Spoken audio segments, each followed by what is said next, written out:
An island at the edge of a kingdom. Prophecy, superstition, and fear. Wolves from the sea, terror from the north. A haven of solitude, a beacon for pilgrims. A place of worship, a sanctuary. But at high tide, the saints turned their backs.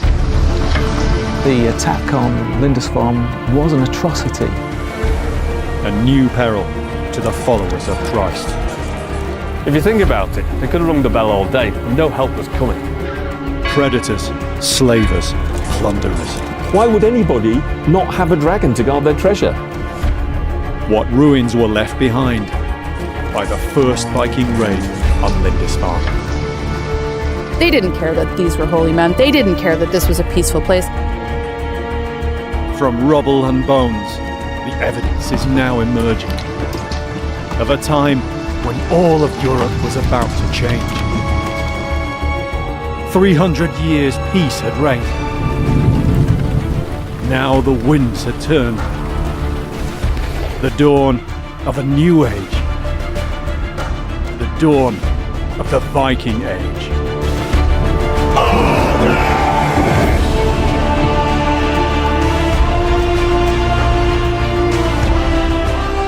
From the late 8th to the mid-11th centuries, the Scandinavian peoples burst from their frontiers almost wherever the seas could take them.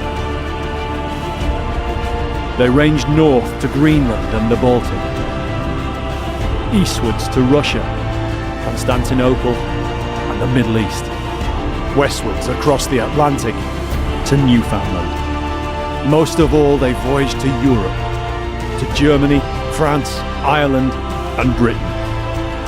They came trading and they came raiding, or Viking. For centuries they were regarded as barbarian. Their civilization was lost. Yet echoes remain down the ages of the ones called the Northmen. Through archaeology now we can explore the world of Viking life by understanding the realm of the Viking dead.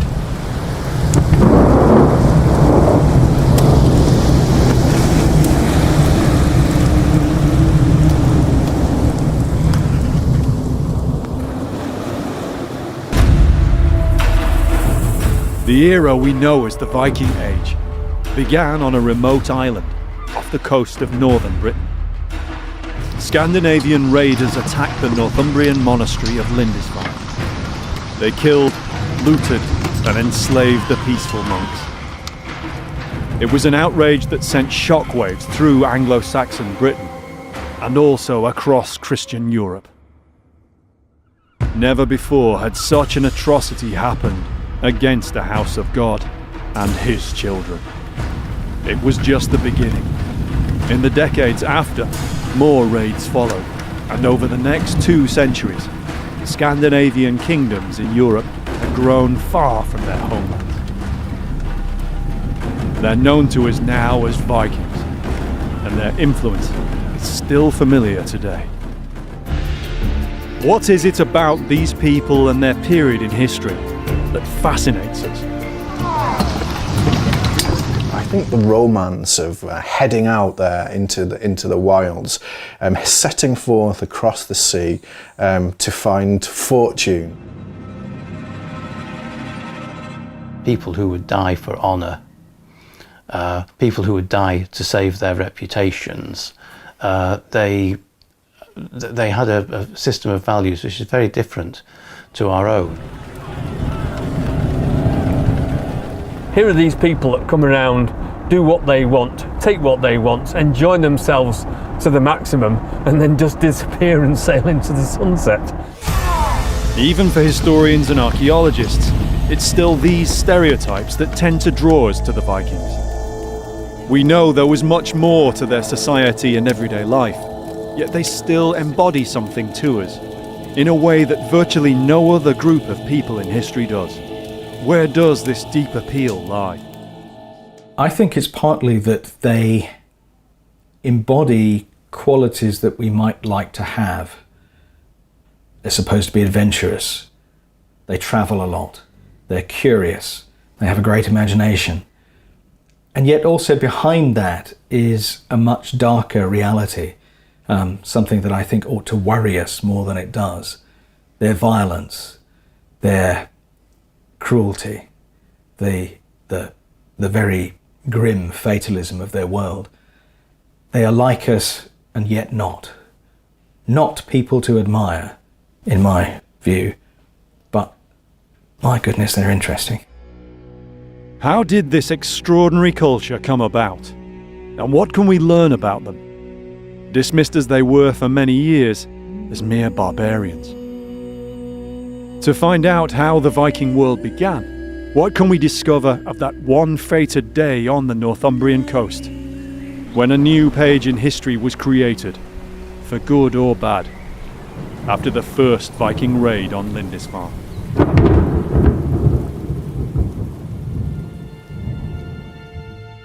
After the attack on Lindisfarne, Anglo-Saxon monks wondered why such horror had befallen their brothers in the year 793.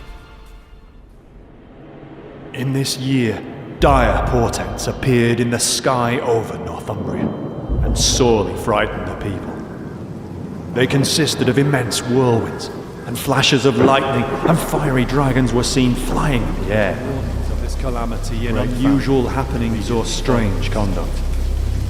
What is the meaning of the bloody rain which we saw in Lent in the city of York in the church of St. Peter, falling in a clear sky menacingly from the top of the roof? Punishment by blood was coming from the north upon these people. Its beginnings may be seen in the blow which recently fell upon the house of God. Bloody rain and dragons aside, there were real portents that a clash of cultures was going to happen. The year 789. At Portland on Britain's south coast, 3 unknown craft made landfall. There came for the first time 3 ships of Northmen. The reeve rowed out to meet them and tried to force them to go to the king's residence, for he did not know what they were, and they slew him. These were the first ships of the Northmen which came to the lands of the English.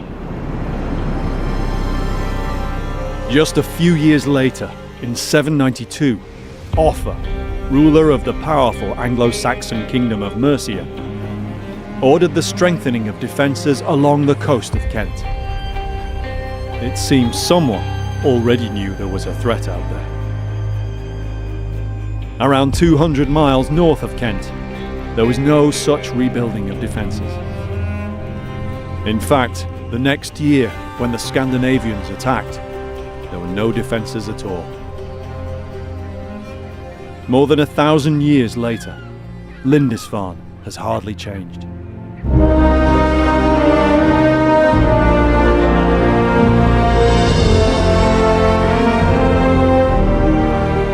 The Holy Island is on northeastern England's Northumberland coast. It's separated from the mainland by just over a mile of sandy causeway. Even today, it's only crossable at low tide. Twice a day you can cross. Twice a day, it's reachable only from the sea. Archaeologist Tim Sutherland has worked on digs across Europe, but never yet on Lindisfarne. It's in an incredibly remote place, but when you get to this part of the causeway, it's just sky. There's very little around you. It's endless amounts of sea and sky. It's a stunningly beautiful place. He's excavated mass graves from later medieval battlefields, but so far not from Viking or Saxon times. He's here to discover what might remain of the people who were here at the time of that first raid, who lived and worshipped on Lindisfarne. I think the whole reason people would come here would be for isolation, because you are nearly always cut off. It's something that always sticks in your mind, is that you are right on the periphery of life out here.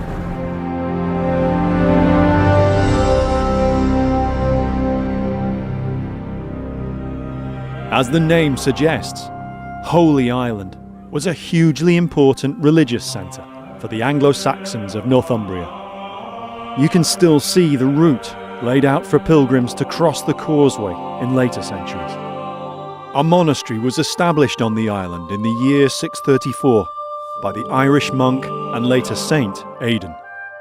Aidan had been a part of the monastic community at Iona on the western coast of Scotland. By founding his monastery on a remote part of the coast, Aidan was continuing a tradition that was already widespread in the monastic communities of Britain and Ireland. It also became a centre of learning, most notably in the form of the Lindisfarne Gospels, which were produced in the early 700s. The Gospels were so finely rendered that later generations assumed that they must have been crafted by angels. For more than 150 years, Christian monks had lived and worshipped on the island of Lindisfarne. The Holy Island may have been a monastic site, but it was far from being a closed community. It had workshops and farms which had to be supplied or had to sell their wares. Quantities of vellum, inks and pigments to produce gospels, ivory, silver and other precious metals to decorate their covers. Traders and merchants would have been frequent visitors to the isolated site. Lindisfarne was also a prestigious jewel in the Northumbrian crown. Since Aidan, many of its abbots had also been canonised as saints. The early Christian church had a weakness for silver and gold. The richness of Lindisfarne's chapel would have been famous along the coastline of Britain and beyond.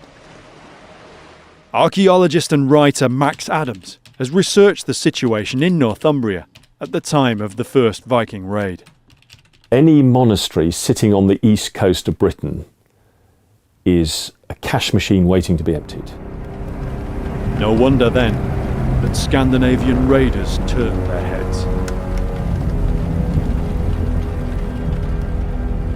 Vikings then didn't just appear out of nowhere at Lindisfarne.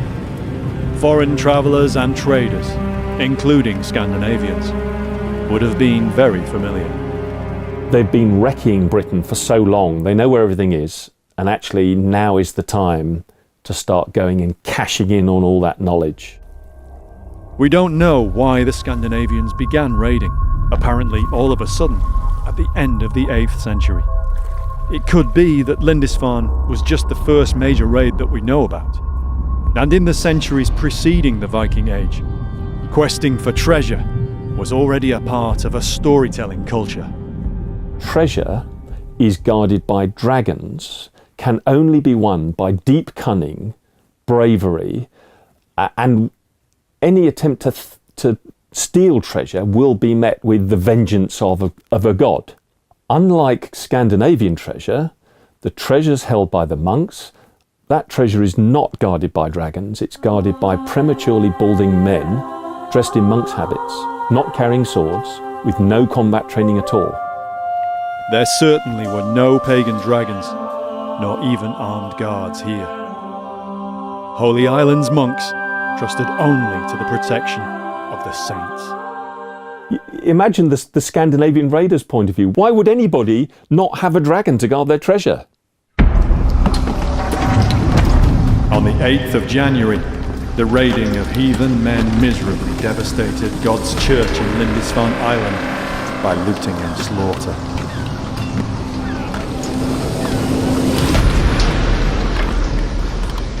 Word of the outrage spread fast among the monasteries of Europe.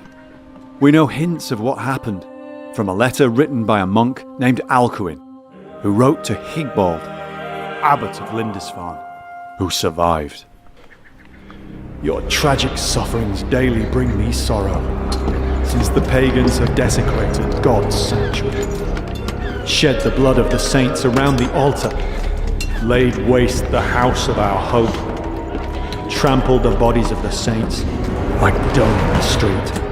Where is the God of the Christians? Alcuin himself wasn't present during the raid, but he'd clearly heard news from either Higbald or from others who survived. The only other account we have is more than 200 years later, from Simeon of Durham's chronicle Historia Regum. They came to the church of Lindisfarne, laid everything waste with grievous plundering, trampled the holy places with polluted steps, dug up the altars, and seized all the treasures of the holy church. They killed some of the brothers, took some of them away in fetters. Many they drove out, naked and loaded with insults. Some they drowned in the sea. These few written fragments are all we have about what happened. But what other evidence might exist? Could archaeology tell us anything about the attack on Lindisfarne? The ruins you can still see today are those of the second priory.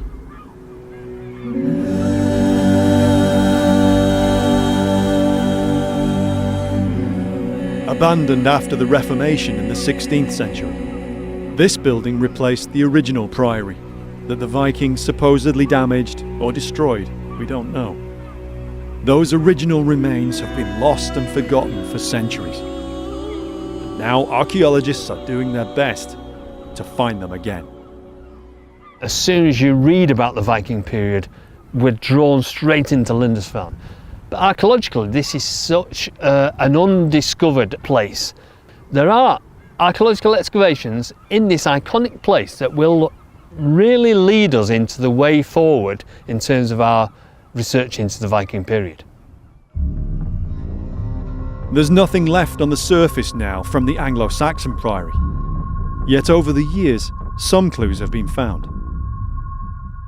These are all that remain of the lives of people who lived a millennium ago.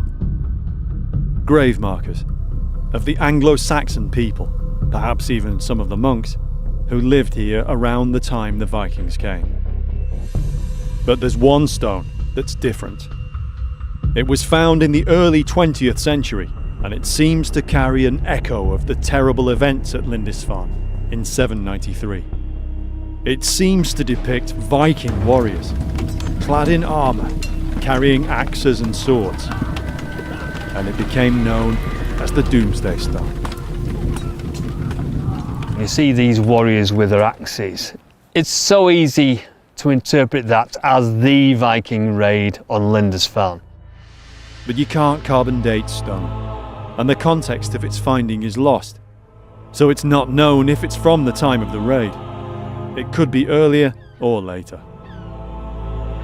In 2017, an archaeological project set out to investigate Lindisfarne's lost religious buildings. Enclosing the seaward side of the monastic site is a natural embankment of whin rock called the Heugh. It's like a protective arm around Lindisfarne's little harbour. The whole area is now a nature reserve. The Heugh that we're sitting on top it's always been really important from a safety point of view, as a defensive point on the island, but the whole of this rocky outcrop is important archaeologically. Archaeologists have always suspected there were buildings on the Heugh. But what could they have been? We've always thought there was buildings on the Heugh. In fact, it's dotted with structure-like features that have come up in geophysics that have been done over the years. So already speculation that it's a church building. So this was a sort of evaluation to establish the size, possible function and features, and hopefully date. The dig was brought about by a trust that was formed to protect Lindisfarne, its heritage and natural environment. Many of its staff are local volunteers. It's a fantastic community project. You know, I think we've got volunteers from the wider community from all over Northumberland and southern Scotland, right as far as Newcastle and beyond, and up towards Edinburgh. Some of these volunteers have dug with us for years. They're fantastic. They're extremely knowledgeable. They call us the professionals, but they know as much as us in many respects, and especially finding something like this, which is brand new to everyone. That there are very few experts in this sort of period. The dig has revealed a building that had very solid foundations. We've uncovered all of the stone foundations and found essentially an oblong building in two parts. We've certainly got a doorway at the west end, which is off-centre to the north, and we've got a doorway right at the west end of the south side of the building, and another possible doorway in the sort of middle of the north part of the nave. And regarding windows, very little, but we've got a few very, very crudely dressed window heads and sills that came mostly from the east part of the building. It does seem very much like a chapel or small church. At each stage of the dig, they try to understand visually the structure that they're excavating. I'm producing illustrations that show the site as it may have appeared at the time. So I have to change the perspectives, maybe make it a bit more dramatic for kind of artistic purposes, include the hills when you may or may not be able to see them from that view, but they are there and they would be seen by somebody who's approaching from the sea. A small, thick-walled building with a separate room, perhaps a sanctuary. It could be a church or chapel. The original priory might have had one or even several chapels around the monastic enclosure. Could this building have been here at the time of the Viking raid? It may be the site of the very earliest church on Lindisfarne, but they could have been built any time throughout the later 7th century into the 8th, 9th or even early 10th centuries. I think all of those dates are feasible. Lindisfarne's founder, St Aidan, came here at the behest of the Northumbrian king Oswald, whose seat of power was just across the water at Bamborough. St Cuthbert continued his work here in the decades before the Vikings came. A chapel here on the Heuch would have looked down on the priory area and would have been visible far out to sea. A clue that supports this idea comes from analysis of the type of stone that was used. Certainly the initial look at the stones that we've got here, there seem to be two different types of stone, one which has been used for the foundation and a different type of stone which is not as hard as the foundation stones, which is more fissile, but it's also this really rather bright whitish grey colour. It would make the church stand out on the horizon, and in combination with the fact that we're on top of a Heuch here of whinstone, and the combination of the two of those would give it an interesting stature. Faced with pale sandstone, the walls of the chapel might have shone with the morning sun. The priory buildings would have been hidden by the Heuch, but high on top, the chapel would certainly have been visible from Bamborough. Over the decades, Cuthbert and the later monks built Lindisfarne into that very renowned religious centre, which eventually became the object of Scandinavian envy. When we think of the term monk, we potentially have a certain view in our mind, but what did they really do? What were these people, how were they living? Especially in this early Christian period in Britain. Just off the Lindisfarne shore is St Cuthbert's Island.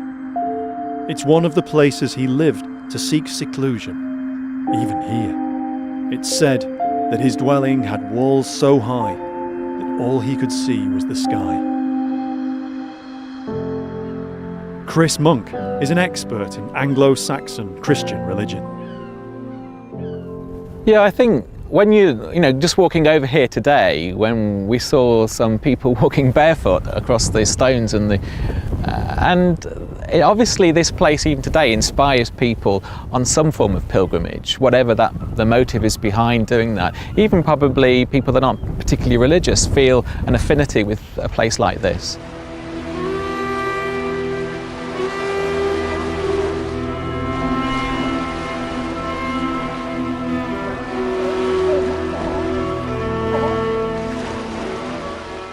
Its very landscape draws you in, I think, and the sounds and the sounds of the seals and the birds.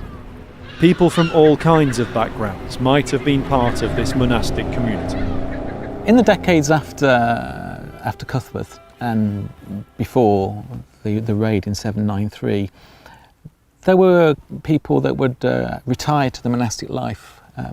Life was busy for monks, and they had various duties that they had to perform. The most important, of course, was God's work, Opus Dei, which would involve them various hours of the day, throughout the day, spending time in a religious service. They would be singing the Psalms, there'd be readings from the Bible.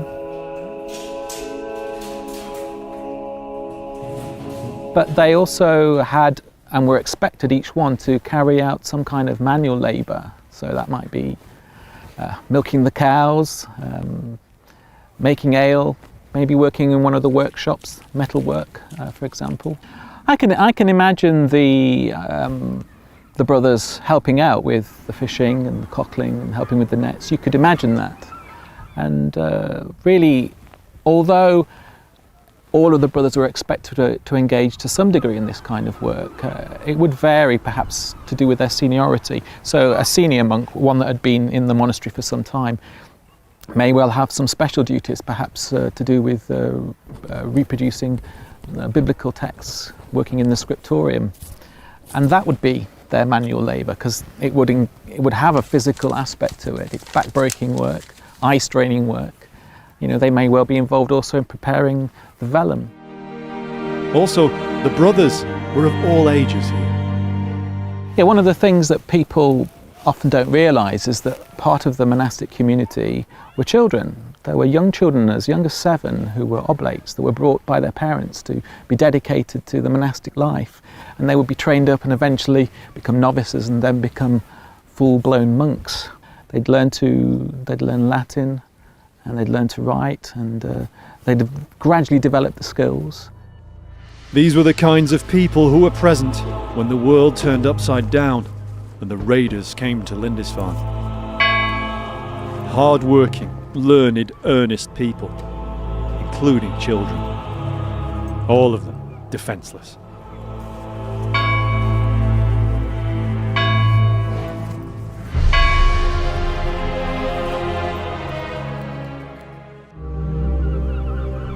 Another archaeological project hopes to explore where some of these people might still lie, right here. An initial dig in 2016 made some significant finds, and on the very last day they found a suspected skeleton burial, but they were out of time. Now in 2017, they're hoping to reopen this trench and fully explore the burial. What was good about the sites here, obviously, is that they were finding skeletal remains, and in theory these could be some of the earliest skeletons ever found on Lindisfarne. Trying to find evidence of the archaeology of the Viking period is very rare, and they might have come across it in abundance here. What they're really after is the evidence of the raids in that Viking period, and that would be exceedingly rare. The project is a joint venture with a long-term aim on the island. Dig Ventures is on site here at Lindisfarne with Durham University on year 2 of a 5-year project looking for the very early medieval monastery that would have been established here by St. Aidan. And this year, there's a new digger on hand to help with the excavations. So they tell me you're an archaeologist. It has been known, yes, in a long time ago now, though, most of it. Well, how long has it been since you actually did any digging, though? A couple of years, so my knees are probably recovered by now, so I should imagine if I do some, it'll probably hurt. Well, it's about time to get you out from behind your computer. Do you fancy a wee scratch about? Definitely, but all right. I'm going to trowel, that's the problem. An archaeologist who travels without a trowel? Exactly, well, that's the thing. I say it's been a couple of years. All right, well, you're going to have to use mine then, I'm afraid. All right, thank you very right. much. Right, this is it, is it? Well, it's not going to get lost, is it? No, well, you know, that's why I did it, because people keep stealing my trowel, and you know... I've had that problem in the past, so that's a very good way of making sure nobody steals your trowel. All right, well, we've got just the spot for you. Excellent. Straight down. Excellent. After you. So your mission, should you choose to accept it, is to help everybody here sort of picking off the rubble that we know is overlying the earlier phase. Yep. We basically know that we've got 2 phases here. And this later phase, is it a building? Are they graves? We're not really too sure. But they're potentially burials under here. Oh yes, we believe so. And there's lots of human bone around. Lots of human bone. The team have their own unique approach to archaeology, both in the field and in how the information is disseminated around the world. Our team is a little bit different than most archaeology teams you'll see out there, and we do community archaeology in that we work with members of the public. We use crowdfunding and crowdsourcing and digital technology to just increase the range of opportunities for people to participate in archaeological research. The reason why we do things so differently here at Dig Ventures is because we're crowd-funded. And that means that about half of the people who support the dig don't ever come to site. They're based all over the world, some in the UK, many in the US, but all over Europe and even Australia.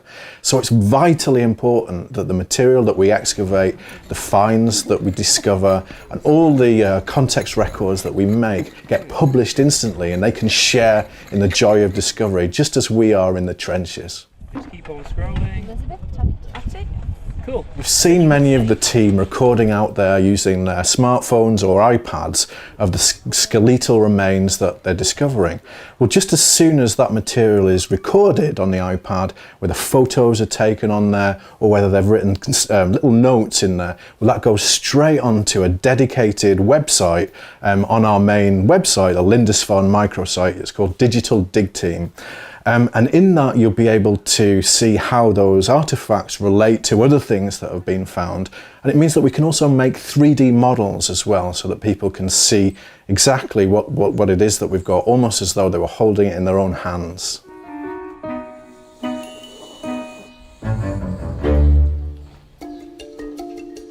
Back in the trench, the team are making progress.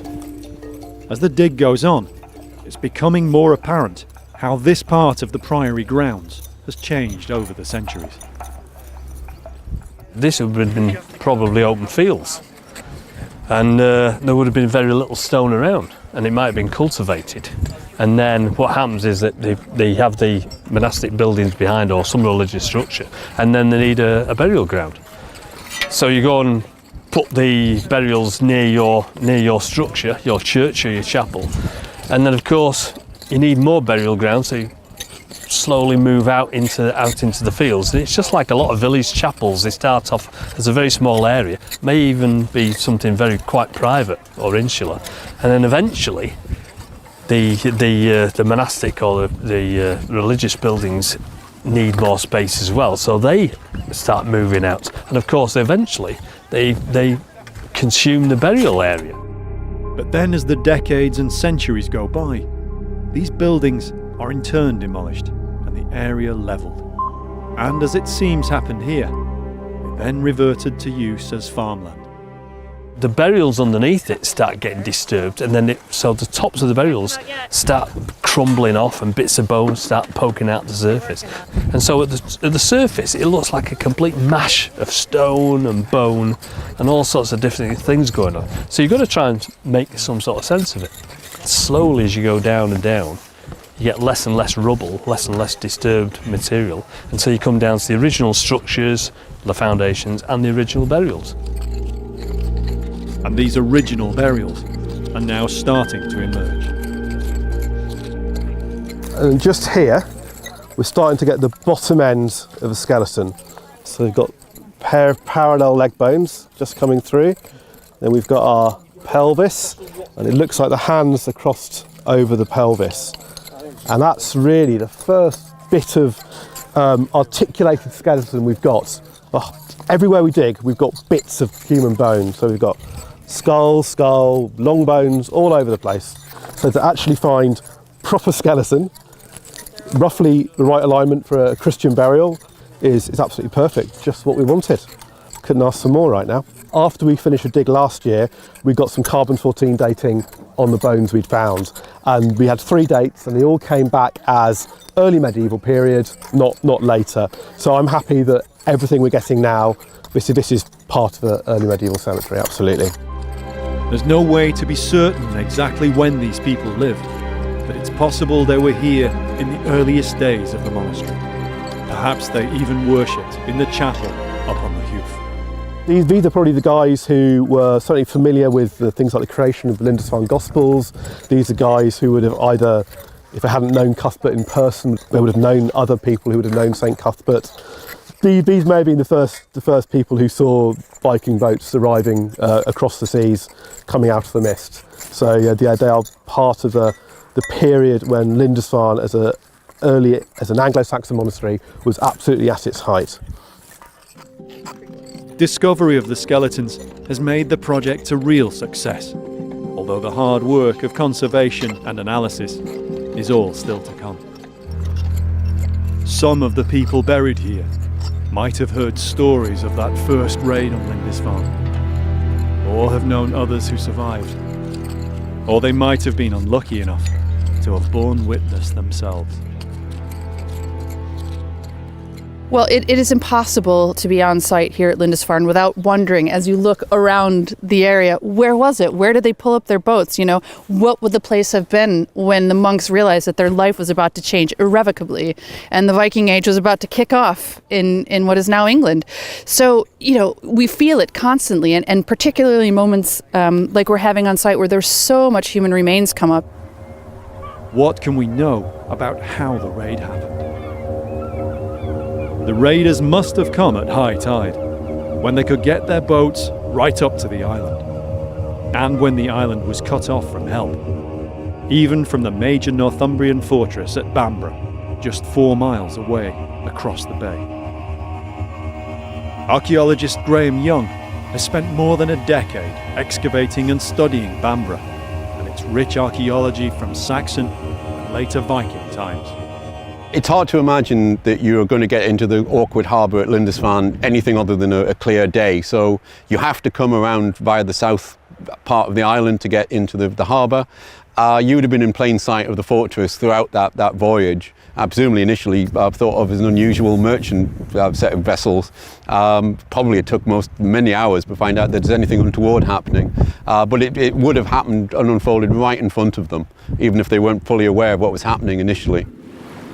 The natural harbour of Lindisfarne might have afforded protection from the elements in the sea, but not from raiders from the sea.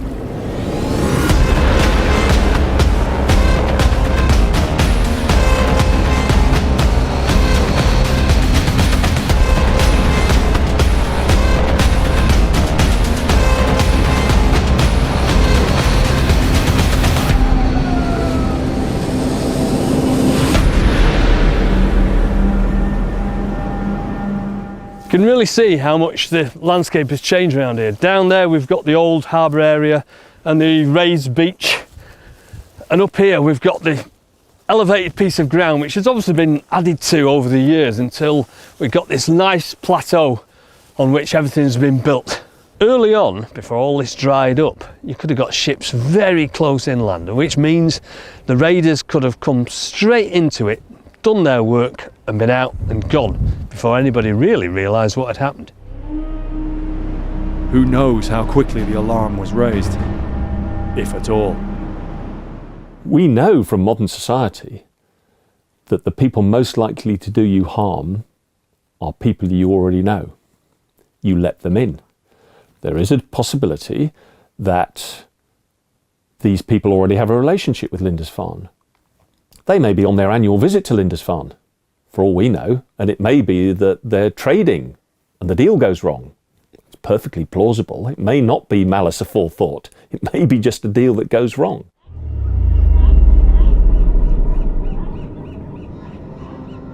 I think we must allow for all sorts of scenarios that morning or whenever it is that they row up through the mist and row themselves into Lindisfarne harbour. And the monks come down and take the tow line from them and bring them in. What have you got for us? Well, what have you got for us?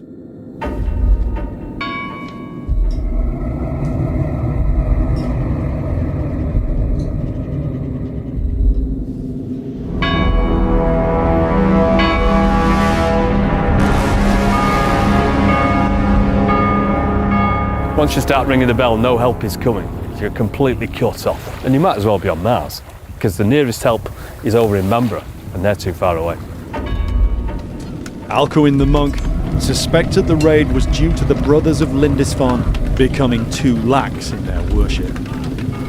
What security is there for the churches of Britain if St. Cuthbert, with so great a throng of saints, will not defend his own?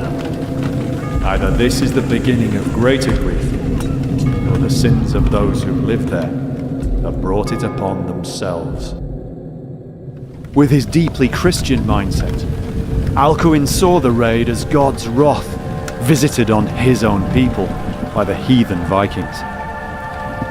The heathens themselves, though, probably had a more pragmatic outlook. I don't think the Vikings think like that at all. It's easy money.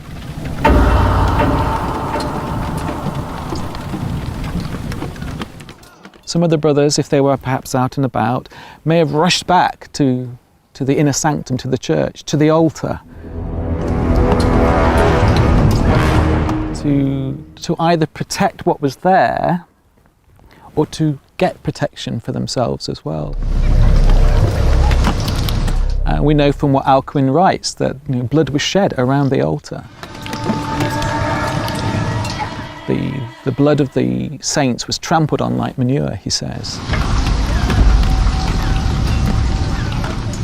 I imagine them perhaps running there. Maybe some of the children ran there too. Maybe one of the masters took the schoolmasters took the children there.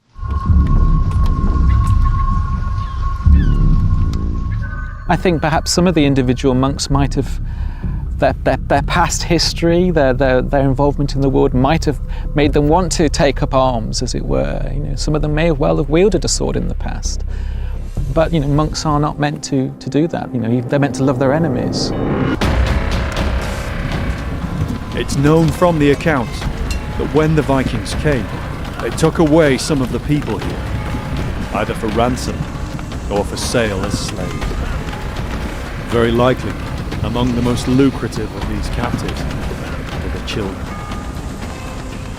I think it must have been particularly terrifying for those young boys. I mean, Alcuin in his letter refers to young boys being taken captive that day, taken prisoner. When you think about it, the attack on Lindisfarne was an atrocity.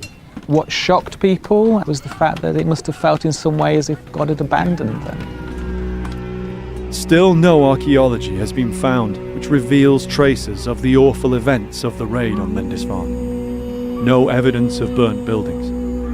So far, no trauma on skeletons which might show death from conflict.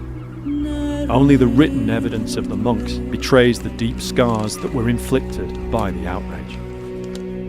I'm here standing in that place where that happened, where those, the sound of the sword going through somebody's body, or the smell of blood and guts, and the screams of children as they were carried off back to the boats. You probably wouldn't hear the sound of the seals anymore, would you? Or the curlews. You'd be, the sounds of children, terrified screams. They're just not knowing what their future holds.